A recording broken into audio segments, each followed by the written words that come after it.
The forest was quiet at dawn when the human first noticed two cubs wandering near his camp, their eyes wide with hunger and curiosity. The morning air was still heavy with mist rolling across the damp ground, and the trees stood tall and silent, as if they too were watching. The human had risen early to gather wood for the small fire he kept near his shelter, and that was when he saw them. Two small shapes moving uncertainly between the shadows. They were not like the adult wolves that sometimes passed through the forest at night with quick, silent steps and sharp glowing eyes. These cubs were clumsy in their movements, their legs wobbling as if the ground beneath them did not feel steady. They sniffed the air, tilting their heads in different directions, and their ears flicked nervously at the smallest sounds. The human stood very still, unsure if they would notice him and run, but the cubs did not flee.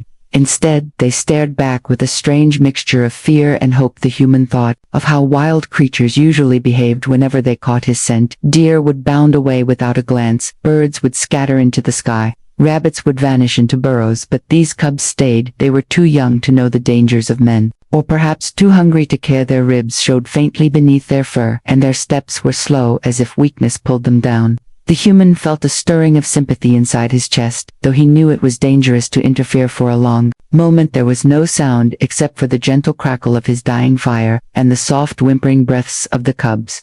The human lowered the stick he carried and slowly crouched down to make himself smaller. He did not want to frighten them. He reached into the pouch at his side and pulled out a scrap of food, a piece of dried meat he had saved for himself. The smell drifted through the air, and the cubs froze, both pairs of eyes locked onto his hand. The human held out the food without moving. Closer, he had learned that wild things came only when they chose to, and patience was the only way to gain trust. The cubs shifted nervously, their paws scratching the earth.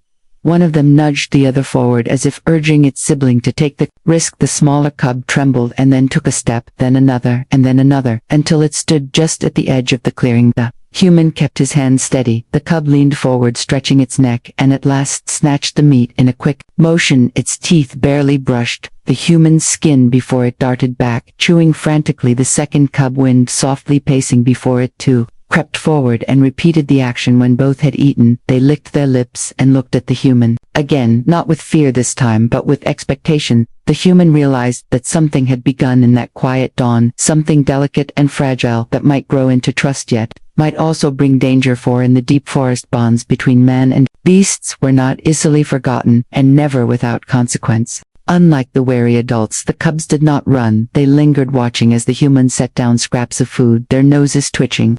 The sun had begun to rise higher through the branches, and shafts of light spilled across the clearing, turning the mist into golden ribbons. The cubs padded closer, drawn by the scent of food, though their steps remained hesitant and jerky. They would pause, look back toward the darker woods, and then shuffle forward again, as if some invisible line held them at the border of safety. The human kept his movements slow and gentle, placing another piece of meat on the ground beside the fire. He remembered how the cubs had taken from his hand the first time, yet now he wanted to see if they would trust him enough to approach without being guided by his reach. The forest was still, and every sound felt louder than usual, a crow cawing in the distance, the rustle of a squirrel in the underbrush, the soft drip of dew falling from the leaves. Each noise made the cubs flinch, but hunger always drew them forward. They stood just beyond the circle of light cast by the flames, their fur illuminated with a faint glow. They sniffed the ground, eyes fixed on the food, and then looked up at the human again. Their gaze carried a strange mix of innocence and suspicion, as if they understood he was different, but did not know why he did not chase or snarl or guard his food like others would. The smaller cub was braver than the other. Its ears twitched, but it lowered its head and crept forward, paws pressing into the soil with careful weight. The larger cub hung back, pacing with short, quick steps, a low whine rumbling in its throat. Yet when the smaller cub picked up the meat and chewed, the larger one could no longer resist and inched closer, nose quivering. The human did not move, only watched silently, letting them choose their pace. When the second cub finally snatched the food, it startled itself with its own boldness and scampered back a few steps before stopping. Its tail gave a faint wag, uncertain but hopeful. They both sat now just beyond reach, chewing noisily, their bellies beginning to fill for the first time in what felt like days. The humans saw how thin they were, and thought of how wolves were meant to be raised by their pack, taught to hunt, taught to fend for themselves. He wondered why these cubs strayed so close to him, and why no adults had come to claim them in. The shadows deeper in the trees, there was movement, the human sensed, eyes watching though he could not see them. He suspected the adults lingered unseen, keeping their distance from the fire, yet keeping track of their young. The cubs, however, seemed to forget that danger existed beyond their hunger. Their eyes returned, again and again, to the human, as if expecting more. The human sighed quietly, knowing that this moment would not be the last. The cubs had learned that food came from his presence, and with each visit their trust would grow, while the forest around them grew tense and uncertain. The line between kindness and interference was already beginning to blur. Finally, one cub stepped forward, trembling as it dared to take a piece straight from the human's hand, and soon the other followed. The clearing was quiet, except for the sound of their cautious paws pressing against the damp earth. The human sat very still, his arm outstretched, his breath steady, as though any sudden motion would shatter the fragile trust forming between them. The smaller cub lowered its head, stretched its neck, and with a tiny snap of its jaws, it pulled the food from his palm. For a heartbeat, the cub froze as if realizing what it had done, its golden eyes locked on the human, waiting for anger or danger, but none came. Instead, the human remained calm, his hand empty, his face soft and still. The cub then relaxed, just enough to chew quickly, tail twitching with nervous energy, its sibling wind softly torn between fear and hunger, before creeping forward one uncertain step at a time. Its nose brushed the human's fingers before it, to snatch the scrap, and bounded back to chew. The human felt the touch of their teeth, so small and sharp, yet hesitant and fragile. He had fed many animals in his life, goats, chickens, even dogs when he lived in the village, but this was different. These were not creatures meant to live by the fire or walk at the heels of men. These belonged to the wild, and yet they had chosen his hand over the forest floor. The weight of that choice pressed on him, even as he felt a warmth of connection stirring inside. The cubs returned again, their confidence growing with each piece of meat offered. Their paws no longer shuffled with quite as much hesitation. Their eyes lingered on the human, less with suspicion and more with expectation. The bond was building quickly, far quicker than it should have. In the world of wolves, they were creatures of instinct, creatures of pack loyalty. Yet now they looked at him, as though he were part of their small world. The forest seemed to hold its breath watching this strange ritual. The wind rustled lightly through the trees, but no bird sang and no branch cracked. It was as if the woods themselves were waiting to see what would come of this meeting. The human glanced toward the shadows, wondering if the adults lingered still. If they did, he imagined their confusion, their worry at seeing their young accept food from an outsider. It was a dangerous bond, one that might bring trouble not only for the cubs but for him as well. Yet, in that moment, the human did not pull away. He offered another scrap, and watched as the cubs pressed closer, their fur brushing his knee. Their eyes shone with hunger but also with trust, and that trust was like a fragile flame, one that could warm or destroy depending on how it was tended. He knew deep inside that, by feeding them, he had crossed a line that would be hard to erase, but he could not bring himself to regret it. From that moment the cubs refused anything else. They waited each day for the human, ignoring food the pack brought. The days grew warmer as summer spread across the forest, and the cubs returned again and again to the clearing near the human's camp. Each morning and each evening they would appear, slipping from the trees with eager steps, their eyes shining with recognition. Their voices carried soft whines as they approached, and their tails swished with a rhythm that spoke of anticipation. They no longer searched the ground for scraps left by their kin. Instead, they sat before the human as though he alone held the key to their survival.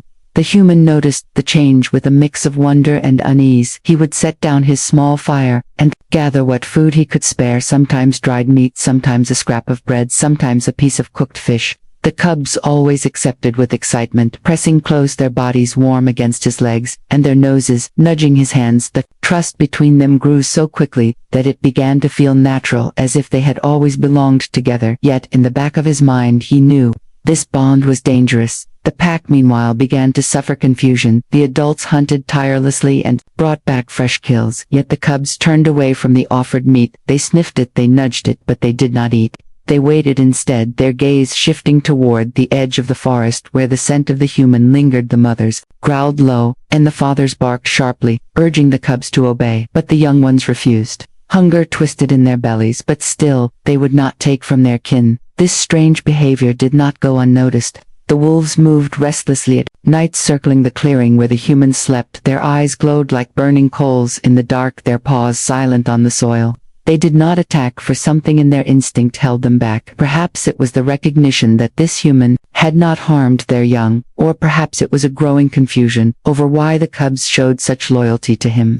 Whatever the reason, the pack grew uneasy, their order was disrupted, and unease spread through the ranks. The human felt the weight of their stares, though he rarely saw them fully. He knew they were near, watching, waiting, measuring his actions. He fed the cubs with steady hands, but inside he questioned himself. Had his kindness saved them, or had it stolen from them something essential? He could see their ribs filling out their fur, growing glossier, their energy returning. Yet he also saw the way they ignored the calls of their pack, the way they ran past the fresh meat left in the den, only to reach him with wagging tails and opened mouths. One evening, as the sun bled red across the treetops, the human sat by the fire with the cubs curled at his feet. They slept soundly, belly full, and bodies warm. He stroked their fur gently, but his eyes were drawn to the shadows beyond, where faint movements betrayed the watching wolves. He whispered softly, though no one could hear, that the cubs were not his to keep, and that one day they must return to their kin. But even as he said the words, he felt the bond tightening, a thread woven between man and beast, pulling both closer to a fate neither had chosen.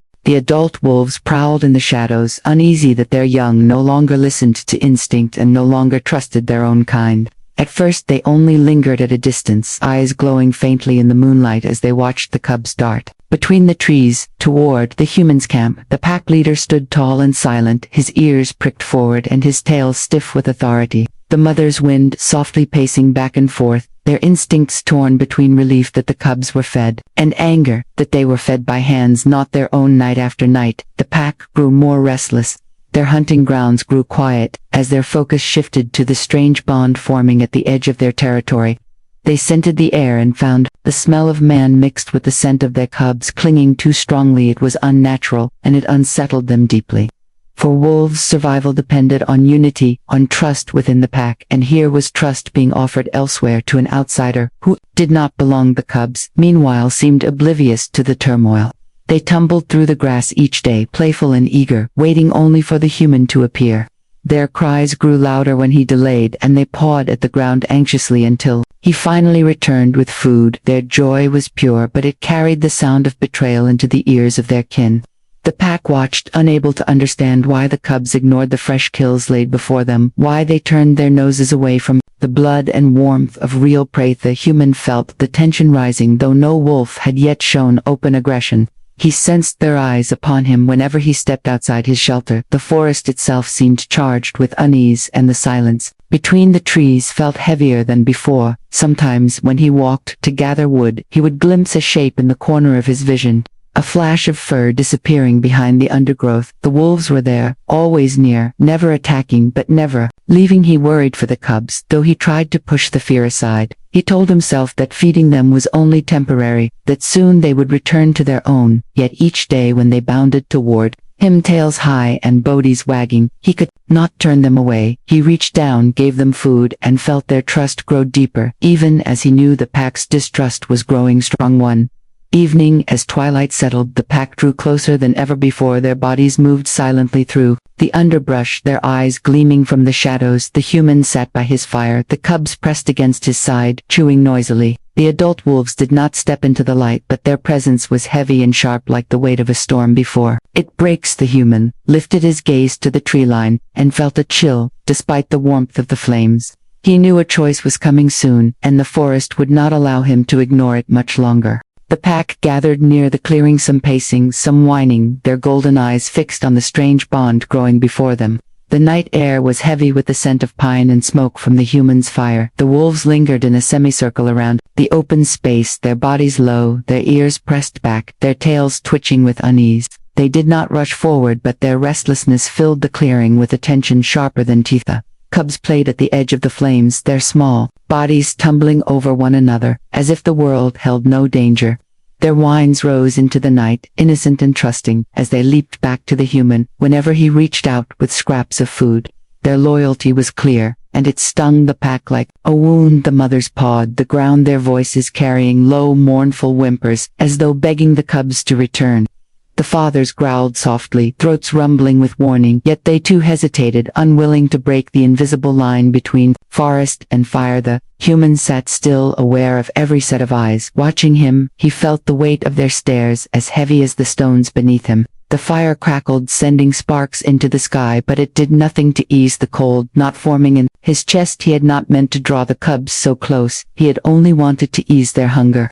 Yet now they leaned against him, as if he were kin, and that choice had changed everything. The wolves did not understand his kindness, they only saw a rival, pulling their young away from them. One of the younger wolves broke from the shadows and paced forward, its head low and tail stiff. The cubs froze mid-play, their ears flicking back at the sound of its growl. They turned not toward the wolf, but toward the human pressing close against his side. The older wolves barked, sharply calling the youth back, and after a tense moment it retreated, though its eyes never left the cubs.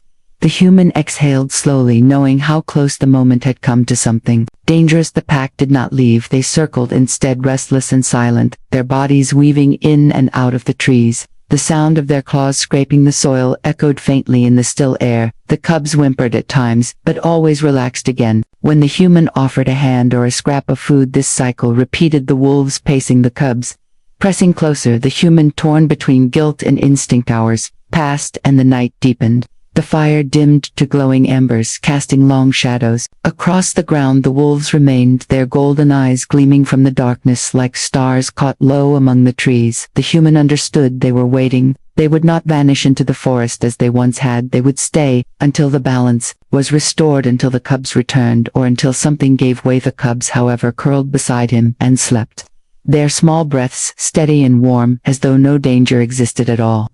The human stroked their fur absently and stared into the shadows, knowing that peace could not last, and that the pack would not watch forever without making a choice. The cubs, meanwhile, pressed close to the human, their trust innocent yet dangerous, for it weakened the laws of the wild. Each day they appeared with the same eager eyes, their paws carrying them swiftly from the shadows of the trees to the warmth of his fire. They no longer glanced behind them for the pack, they no longer answered the calls of their mothers.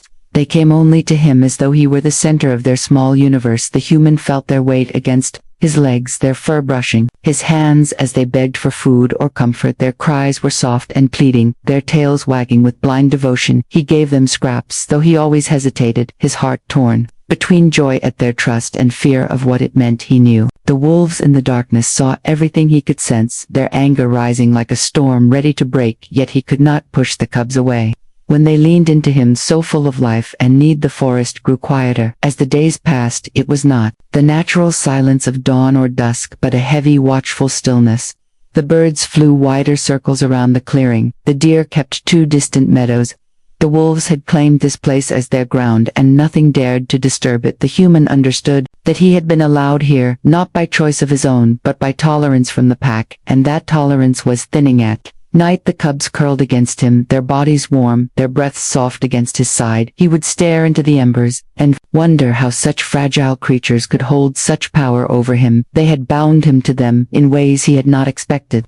Their eyes, when they looked at him, were free of fear. They carried only trust and expectation, and he felt the weight of that trust press upon him heavier than stone, for in giving them what they wanted, he risked stealing from them what they needed most. The wolves kept closer now, no longer content with distance. They circled with sharper movements, their growls louder, their whines more desperate. Sometimes they called to the cubs with urgent barks that echoed through the trees. The cubs never answered. They pressed closer to the human each time, burying their faces against his chest or pawing at his hands for reassurance. The sight of this tore at the wolves, shaking the roots of their order. The human saw it too, and his chest ached with guilt. He thought of the life the cubs were meant to live, the hunts they should join, the lessons they should learn from their elders. Without those lessons they would grow weak, too dependent, too fragile for the wild.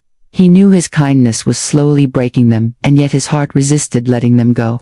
He whispered to them softly at night, words they could not understand, promises. He was not sure he could keep. The bond between man and cub had grown into something strong and undeniable, but with each heartbeat, it pulled the pack further into conflict. The human could feel it in the silence of the forest, in the restless pacing of the wolves, and in the way the cubs clung to him, as if he were the only world they knew. He knew the moment was coming when he would have to choose between their love and their survival.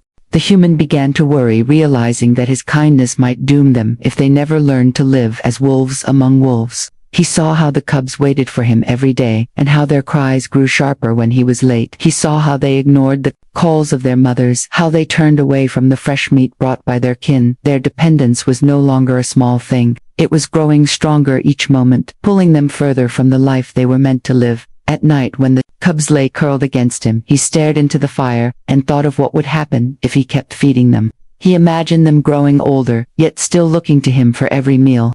He imagined the pack turning on him, desperate and confused at the loss of their young. He imagined the cubs one day too weak to hunt, too bound to his hand to survive without him. The thought filled him with dread and sorrow, for he had not meant to change their path. He had only wanted to save them from hunger. Wolves in the shadows grew restless. Their eyes no longer held only confusion. They now burned with anger and despair.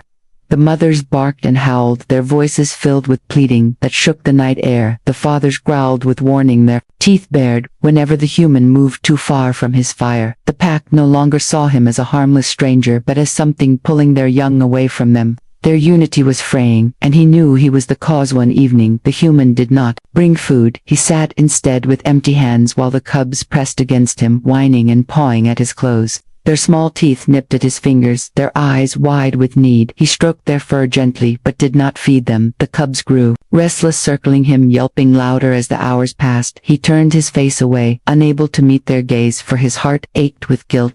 He whispered softly that they must learn to eat from their kin, that they must return to the life that waited for them in the forest. The wolves watched closely from the tree line. They sensed the change, though they did not yet understand it. Their bodies were tense, ready to spring forward or retreat. Their voices lifted in low howls that echoed across the clearing, calling again for the cubs. The sound was filled with sorrow but also with strength. It was the sound of the wild pulling its young back into its arms. The cubs whined and cried, pressing harder against the human, as though they could change his mind, but he held firm. His hands shook, yet he did not give in. For the first time, he felt the sharp edge of what it meant to truly care for them, not to give them what they wanted, but to give them what they needed. The fire burned low, the night stretched long, and the human sat with his heart heavy, knowing that letting go would be the hardest act of love he had ever given. One evening he stepped back, refusing to feed them. The cubs hesitated, then slowly turned to their waiting kin, and the pack, after long silence, welcomed them once more. The day had been heavy with silence as the human prepared for what he knew must come. The cubs had followed him from the trees as they always did, their small bodies eager, their eyes shining with trust. They cried when he offered them nothing, their paws scraping the earth as they searched his hands for scraps. He felt their desperation like a knife in his chest, but he stayed firm. He kept his distance, and for the first time since their bond had begun, he did not bend to their pleas. The pack lingered at the edge of the clearing, their golden eyes fixed upon the scene. They were tense but hopeful, their whines and growls carried through the trees, low and urgent, calling their young to return. The cubs paced between the human and the forest. Torn by hunger and fear, they pressed against his legs, whimpering and licking his hands as if begging for change, but he shook his head slowly, his throat tight with sorrow. He whispered softly that they must go back, that they did not belong to him, but to the wild that had birthed them. The younger cub was the first to falter. Its belly growled and its ears drooped as it turned toward the shadows. The pack called again, their voices rising together. In a chorus that filled the clearing, the cub took a few shaky steps, then stopped and looked back at the human. Its eyes glistened with confusion but also with instinct. Pulling stronger than habit, the older cub hesitated longer, its body pressed firmly against the human, as if refusing to move. The human bent low, stroked its fur one last time, and whispered words it could never understand, yet somehow felt the touch lingered, the bond unspoken yet powerful. Then, with a deep breath, he stepped away, fully leaving space between them. The cubs whimpered, circling in place. Caught between love and need, the pack did not move forward. They waited still, as stone, giving the young ones time to choose. At last hunger and instinct overcame fear. The smaller cub trotted to the shadows where the wolves parted to receive it.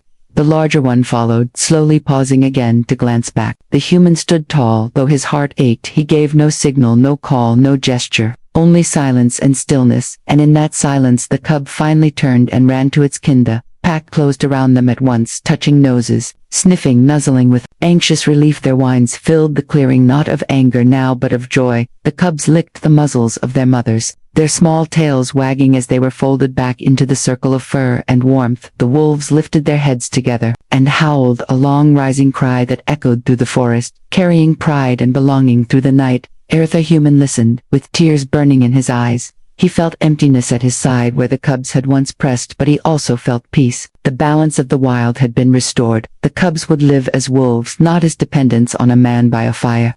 He turned away from the clearing, knowing he had done what was right, though his heart would never forget the warmth of their trust.